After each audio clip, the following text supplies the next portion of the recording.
বিসমিল্লাহ আলহামদুলিল্লাহ ওয়াসসালাতু ওয়াসসালামু আলা রাসূলিল্লাহ ওয়া আলা আলিহি ওয়া সাহবিহি আজমাইন।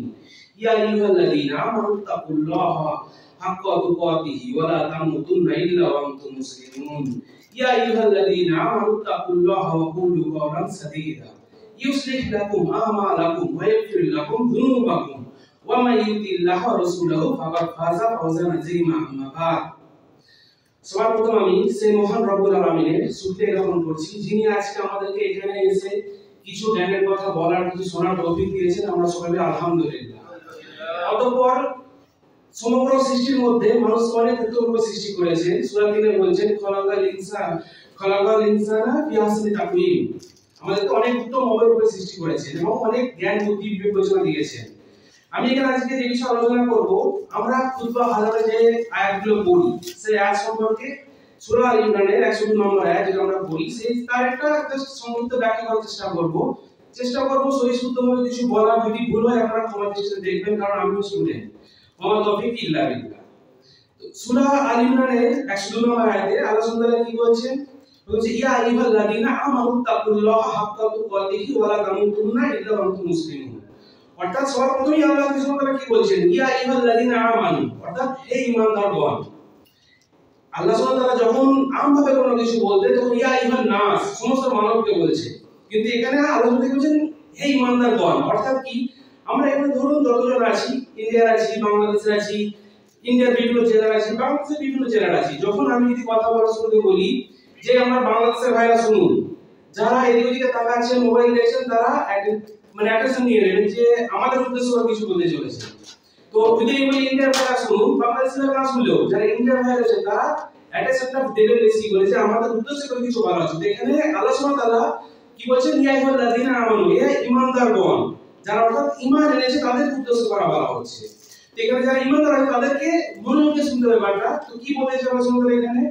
আর প্রথমে ঈমানদার তাদেরকে বলা হয়, যারা ঈমান তাদেরকে ঈমানদার বলা হয়। তো ঈমানের সংখ্যা অনেক বড়, যদি আমি এটা নিয়ে ব্যাখ্যা করতে যাই অত সময় চলে যাবে। জাস্ট মোটা কথা কয়েকটা বলে রাখি। ঈমান যারা এনেছে, ঈমানদার তারা কি বুঝি?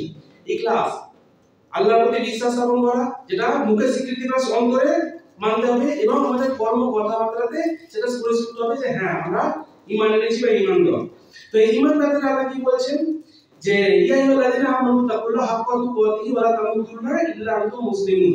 যে তোমরা আল্লাহকে ভয় করো, আল্লাহকে ভয় করো যেভাবে ভয় করা উচিত, অতঃপর কেউ মুসলিম না হয় মৃত্যুবরণ করো না। এখানে আল্লাহ সুবহানাহু ওয়া তাআলা বলেছেন তোমরা আল্লাহকে ভয় করো, শুধু বলে ছেড়ে দেননি, ভয় করো যেভাবে করা উচিত। অর্থাৎ কি, আমরা আল্লাহকে ভয় করি না? অবশ্যই ভয় করি, কিন্তু আমরা নিজেরা বিচার করে দেখি আমরা কি আল্লাহকে সেটা ভয় করি যেভাবে করাটা উচিত? আমরা যদি নিজেকে বিচার করি যে আমরা সেটা ভয় করি কিনা, আমরা জানতে পারবো যে আল্লাহকে আমরা ভয় করছি কিভাবে আর করছি না, বা কতটা করছি।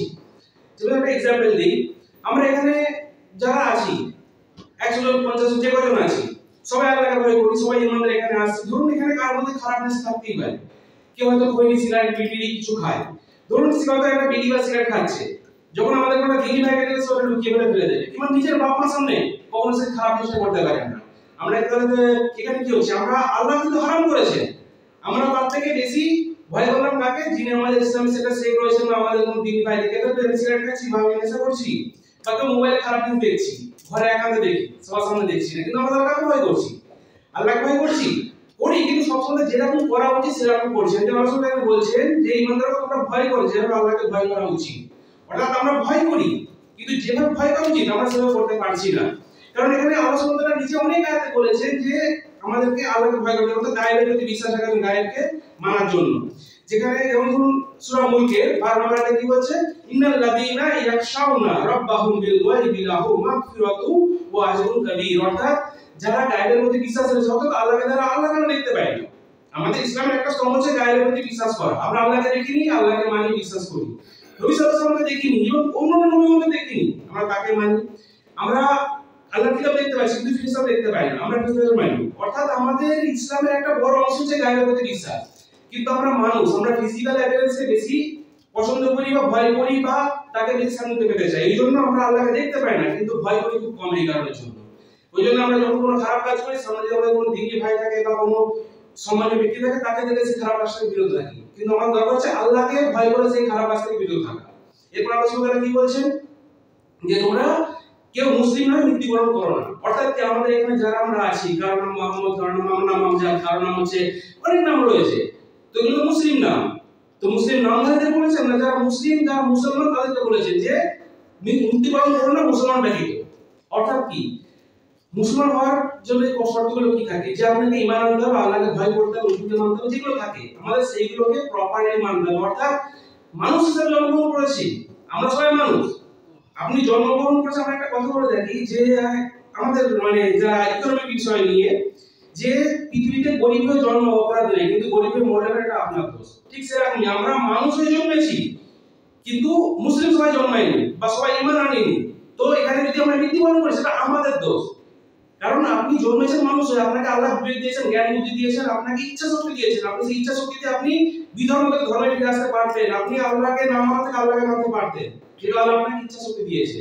তো অর্থাৎ আপনি যদি মুসলিমের মৃত্যু জন্মগ্রহণ করুন না করুন, কিন্তু মৃত্যুবরণটা আপনি অবশ্যই মুসলিমে করতে হবে যদি আপনি ওটা জানাতে যান। যদি না পারেন, আপনি মুসলিম ঘরে মুসলিম নামধারী হয়েও জানাতে যেতে পারবেন না যদি মৃত্যুবরণ না করেন।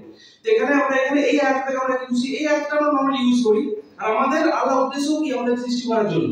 আল্লাহ সূরা কি বলছে, ওয়া খালাকতুল জিন্না ওয়াল ইনসানা ইল্লা লিয়াবুদুন, আমাদেরকে একমাত্র সৃষ্টি করেছেন কি জন্য, আল্লাহর ইবাদত করার জন্য। আমরা আজকে যেটা বাদে বাকি সব কিছু করছি, কিন্তু সেটাতেই আমরা গাফেল। আল্লাহ আমাদেরকে যে কারণে সৃষ্টি থেকে বিরত রয়েছি। আমরা সৃষ্টি করেছি মানে এই না যে আমরা শুধুমাত্র মানে ইবাদত করব, কোনো খাওয়া দাওয়া করব না, আমাদের পারিপার্শ্বিক জীবন অবশ্যই করব, কিন্তু আমাদের মেইন মুখ্য উদ্দেশ্য হচ্ছে আমাদের আল্লাহর ইবাদত করা। কিন্তু আমরা আল্লাহর ইবাদতে গৌণ ধরে নিয়েছি, আমরা 5 ওয়াক্ত সময় নামাজ পড়ি। এমন কেউ নেই যে খুব কম লোক থাকে যে 5 ওয়াক্ত করি না, কিন্তু আগে আমরা কাজটা কমপ্লিট করি, তারপর নামাজটা পড়ি। প্র্যাকটিসিং মুসলিম না, পারফর্মিং মুসলিম। অর্থাৎ আমরা প্র্যাকটিসিং মানে হচ্ছে প্রকৃত মুসলিম, আর পারফর্ম হচ্ছে অভিনয় করা মুসলিম। আমরা হচ্ছে অভিনয় করছি এটা। হ্যাঁ, আমাদের 5 ওয়াক্ত নামাজে মাজান দিচ্ছে, আমাদের নামাজ পড়তে হবে, কিন্তু এইটা আমরা ফিল করতে পারি কি যে মন থেকে করতে হবে। তো আল্লাহ সুবহানাহু ওয়া তাআলা আমাদেরকে এটাই বলছেন যে আপনারা মুসলিম ছাড়া মৃত্যুবরণ করুন, মুসলিমদের নামধারী মুসলিম কথা বলা হচ্ছে না।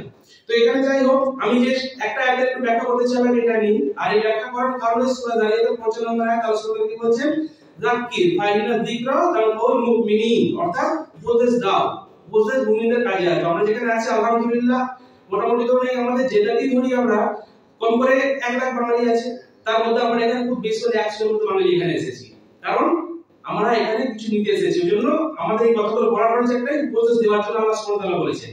তো যারা মুমিন তাদের উপদেশটা কাজে লাগবে। তো এই বলে আমি বক্তব্য শেষ করছি। আসসালামু আলাইকুম ওয়া রাহমাতুল্লাহি ওয়া বারাকাতুহু।